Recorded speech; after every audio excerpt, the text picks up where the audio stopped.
Canada can build new alliances and a new economy that serves all Canadians. The Prime Minister and the President of the United States, for example, have begun defining a new economic and security relationship between Canada and the United States, rooted in mutual respect and founded on common interests to deliver transformational benefits for both sovereign nations. After months of evolving threats from U.S. President Donald Trump, the King's speech today was hotly anticipated as a key diplomatic moment for Canada, but it is also the government's blueprint for the parliamentary session ahead. The speech reiterated in that vein key campaign promises like a tax cut, building new relationships with the U.S. and the rest of the world, joining Rearm Europe, accelerating infrastructure projects, and tabling legislation to eliminate federal interprovincial trade barriers by Canada Day. Here's how Conservative Party leader Pierre Poilievre responded. No specific plans to get anything done, even though, as the Prime Minister has said, we are in a crisis to break our dependence on the American economy. So we're here to turn the government's talking points into real plans. We pledge to work with the government to repeal the anti-energy law, C-69, repeal the energy cap, the electric vehicle mandate, the offshore shipping ban. Let's get our pipelines building. Let's get our goods to markets other than the United States. Let's bring back our front bench on what you just heard. Brian Gallant, James Moore, Tom Mulcair, and Rob Benziar here. Rob, I'll start with you. If there's a nexus to the back and forth at this point in time, just a few days into this session, between the opposition and the government, it is that the government is talking about expectations and sort of broad strokes of what it intends to accomplish, much like we heard during the campaign. And the Conservatives are saying, like, you need to put more details to this. We need a more specific plan. What do you think of that back and forth? I mean, I understand that narrative if I'm the Tories. I mean, they are still licking their wounds. It was a very disappointing campaign. Remember, on New Year's Day, Vashi, they had a 25 percentage point lead and looked like they were going to win 200 seats.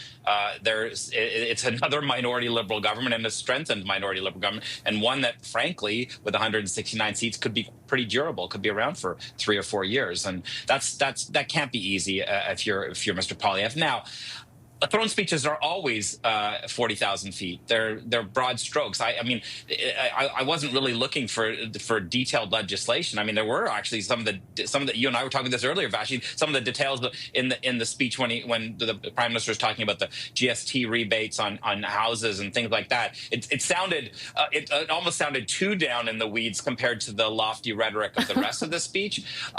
Although he looked very chuffed that you're going to save $850 on a average household with that tax cut. But I think I understand where the Conservatives are coming from. That they can really only criticize. They are the opposition, and unfortunately for them, they weren't planning to be the opposition. And I think they're still struggling to figure out how they're going to oppose, especially since it seems to me that Mr. Carney is going to be doing a lot of things that Conservatives have been talking about for many years. I was speaking to the Conservatives at Queen's Park today about this, and they were quite encouraged with what they heard in the throne speech about, one economy, not 13, getting rid of interprovincial trade barriers, talking more about maybe not spelling out Bill C-69, but in your interview, Vashi, with the Prime Minister, he indicated that was not written in stone, and I think they were encouraged by what they heard when he told you that down here at Queen's Park. So I think there is some optimism for small C Conservatives in that speech. Whether it's for the big C Conservatives on Parliament Hill, I don't know. The speech is definitely, I don't think, intended to be, overly detail-oriented, Brian. At the same time, it is starting to feel like there's a lot of huge promises that the government is making. Like, the expectation setting is through the roof. They're going to, and we heard it multiple times today, as we did over the past few weeks. We're going to transform the economy, make it the strongest in the G7. Like, we are not, by any objective measure, close to the strongest at this point around GDP growth or GDP per capita in the G7. Like, that's a big promise to make. What are your thoughts on that kind of expectation setting through the speech today and how you anticipate the opposition will position itself?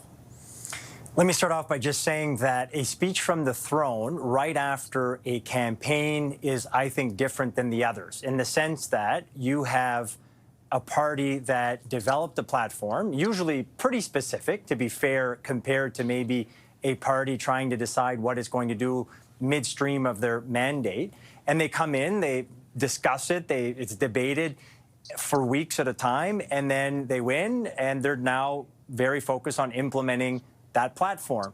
So it actually, substantively speaking, becomes a speech from the throne that's a bit boring because we've heard all this. I mean, I don't think there was anything that was a surprise. Yeah.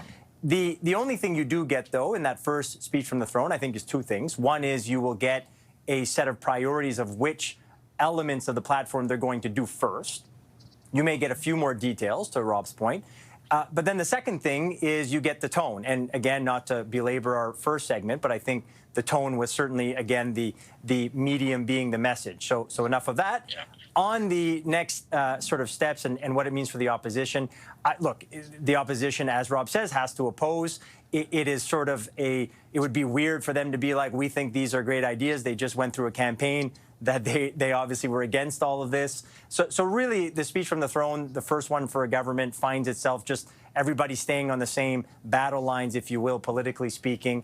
I do think, though, you're absolutely right that expectations are high, but that was created during the campaign. I think the speech from the throne isn't going to mitigate that or enhance that. I think the campaign certainly set the expectations. And look, the Carney government may feel like they can hit those expectations from somebody who's been in government. Certainly, you'd rather under-promise and over-deliver.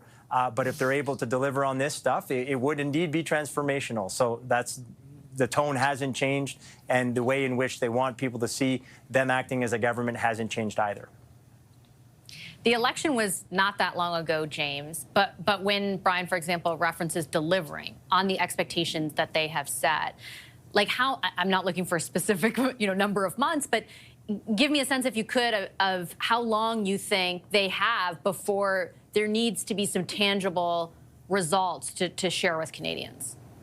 Well, I think that the timing is actually a little bit tough, right? Because Parliament will sit until the end of June, then it'll break for the summer break and all that. And you've got the G7, you've got the First Ministers meeting next week. So there's a lot of stuff that's going to occupy the calendar. Plus, I gather there are some conversations with the White House about having some kind of either binding process or some kind of an interim agreement ahead of the G7 meeting that they can put in the window as progress that maybe either the White House wants to put as a benchmark for other trade agreements or alignments going forward. So there's a lot of stuff to do, but it will be curious to see what the government puts forward as bills C2, C3, C4 to actually have a legislative agenda here. And today's throne speech, as Brian pointed out, it's typical of governments to lower expectations, over deliver, lower expectations, over deliver. It's a fantastic rule for life, and it's a great rule for governments. But the Prime Minister is going in the opposite direction, and this builds on what happened last week, right? Like Stephen Harper never said we are going to make Canada an energy superpower. We said we would like for Canada, we think Canada can be. We're going to push towards. We're going to have one project, one review. We're going to get towards a yes mandate. We're going to try to make all these things happen and align things and have Indigenous reconciliation. No, Minister Hodgson, the Prime Minister of Canada, they said Canada is going to be an energy superpower. We are going to remove internal barriers to trade that the federal government can control. Okay, that's good. Great. Let's get after it. And I think it's a lot harder to land a plane than it is to take one off. And so we'll see what the actual process is in the coming weeks and months to actually deliver on these promises. And I hope they haven't set themselves up for a disappointment, because the country has high expectations for this government. I think it is a distinct choice, though, as James lays out, Tom, right? To use the language, to employ the language that they are, to say we are going to, Canada will be, versus we're going to aim for X, Y, and Z. What do you think is informing it? Is it, as Brian mentions, the idea that, Mark Carney hasn't been in politics, so he thinks it's going to be different with him, or is it something else? Mark Carney has been in government. He's never been in power. But what he knows is the art of the civil service. The civil servants have their own cadence. I am telling you right now that there are not a lot of deputy ministers who are going to be taking 3 or 4 weeks on the dock at the cottage. That order that he gave to start reducing down from the 9% growth per year that we had during the Trudeau years. By the way, that was a strong criticism of the incompetence of the Trudeau years, talking about that 9% a year growth outside of the pandemic. So he was saying that's over. That will become 2%. I mean, he's saying in terms of the glacial pace of the civil service, that's overnight what he's ordering. And he's not afraid to set the bar high because he's setting it high for his cabinet. He's setting it high for his senior civil service, and he's setting it high for himself, and he knows that. But he doesn't want to get caught in the trap of lower expectations and letting the civil servants think that they can just twiddle their thumbs and get away with this. He's going to be reducing the size of government. And he knows that it's the only way that he can create the wealth that will allow him to accomplish the big projects that he wants to make Canada richer and more productive long term. So it's a really gutsy move by someone, but he's not new to the game, even though he's playing it in a different way and on a different level than he did before. Look, telling the senior civil service that they will deliver on this is a way of making it happen. The other trick is to tie their bonuses to their performance of lowering, reducing expenses without affecting services to the public. And that, by the way, can be done. It's been proven time and again if you have people who have made that decision in terms of public administration. So gutsy move by Carney. Of course, he's going to be held to it. It'll be thrown back at him until it gets done. But you know what? I think that he's got Canadians cheering for him from coast to coast, no matter who they voted for in the last election. The only caveat, and Rob, I'll give you the last word, and not to be a negative Nelly, is I'm old enough to remember when the last government promised to also, reduce their government spending through attrition, for example, to cut outsourcing. Like and instead it went up year over year. Like they have clearly outlined the objective. Tom is absolutely right. But there's still no details about how they're going to go from 9 to 2%, and it's been very hard for any other government, even those who maybe more fervently desired to do so, to be able to do it. Yeah, it's not going to be easy. I mean, but Mr. Carney has been thinking about being prime minister for a very long time. I was speaking to a friend of mine who was talking to him in 2009, and he was wondering if, being the Bank of Canada governor would affect his future political life if he had one. So he's had a lot of time to think about this. So presumably he has a plan that he will at some point share with all of us on how to cut the size and scope of government. He's an Ottawa area MP. He's going to have to talk to his constituents about why government needs to be leaner and meaner. And that's not going to be easy for him. Ask Pierre Poilievre, who doesn't have a seat, thanks in part to a lot of fear-mongering, I think, that folks had about what the Conservatives would do to the size and scope of government. But I think Tom is bang on in the sense that he understands the cadence of the senior civil servants, the deputy ministers, who are going to have to set the tone. And I don't think he's going to be captive of them the way, I don't think Prime Minister Stephen Harper was captive of them. I think Mr. Harper was pretty artful in the way that he dealt with the senior civil service, especially when he had a majority. But I think it'll be interesting to see how this plays out. It's not going to be easy, but I think Mr. Carney looks like he is stoked about having this challenge. I mean, he certainly has a spring in his step. He may not have a chief of staff full time, but he certainly seems to have a pretty good idea of what he wants to accomplish as prime minister.